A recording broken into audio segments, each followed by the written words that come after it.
다음 키워드는 코스피의 비밀입니다. 이번에는 국내 증시로 넘어가 보죠. 뉴욕 증시만큼이나 드라마틱한 게 국내 증시였는데요. 어제 한때 매수 사이드카가 발동을 하기도 했고요. 코스피, 코스닥 모두 폭등하면서 마감을 했습니다.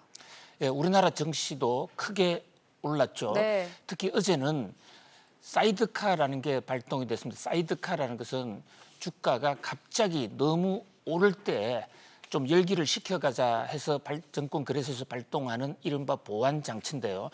너무 오르니까 좀 천천히 가자라는 이 사이드카가 발동된 것은 지난 3월 달 코로나 팬데믹 상황에서 주가가 크게 떨어졌다가 다시 오를 때, 그러니까 정확하게 3월 중순 정도 되죠.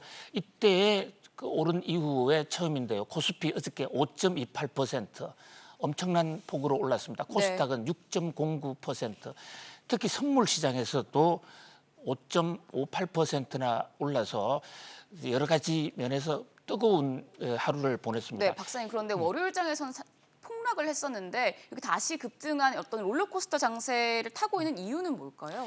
뭐 여러 가지로 코로나 전국과 관련해서 이 호재와 악재가 급격하게 엇갈리는 그런 상황. 특히 이제 미국에서 연준이 지난 주말만 해도 경기가 안 좋다 그런 보고서를 내놓는데 반해서 어저께는 연준에서 회사채 개별 회사채 주식도 사 들어가겠다, 과감하게 유동성을 살포하겠다라고 했습니다. 또 하나 핵심적인 요구는 트럼프 대통령이 인프라에 투자하겠다. 여기서 말하는 인프라는 인터넷 선을 까는데 1조 달러를 투자하겠다. 이런 요인들이 나스닥 주가를 크게 많이 올렸습니다. 네. 특히 어저께 코스닥이나 이 코스피의 우리나라 증시에서의 가장 큰 특징은 외국인 순매수가 아주 컸다는 겁니다. 네. 그동안에 우리나라에서는 외국인들이 떠난다.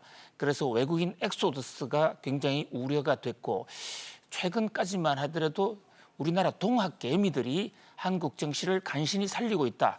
이런 지적이 나왔는데 어제는 완전히 다른 모습이었습니다.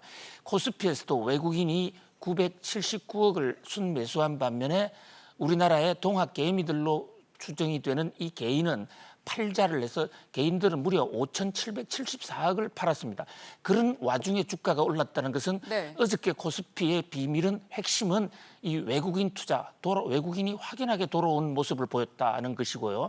또 코스닥에서는 사상 최대로 외국인의 순매수가 많았습니다.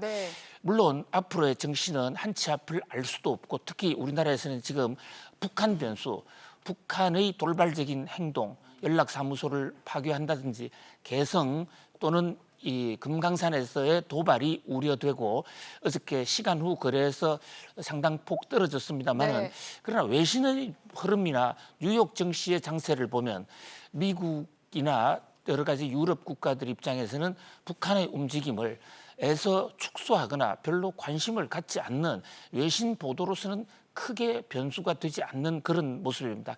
그러나 우리 코스피에는 영향을 줄 수도 있으니까 아무튼 이 롤러코스터를 타고 있는 이 정권 시장의 상황 예의주시해야 될 것으로 보입니다. 네, 어젯장에서 돌아온 외국인이 있었던 국내 증시 오늘 개장하고 어떻게 될 추이를 지켜보셔야 될 것 같습니다.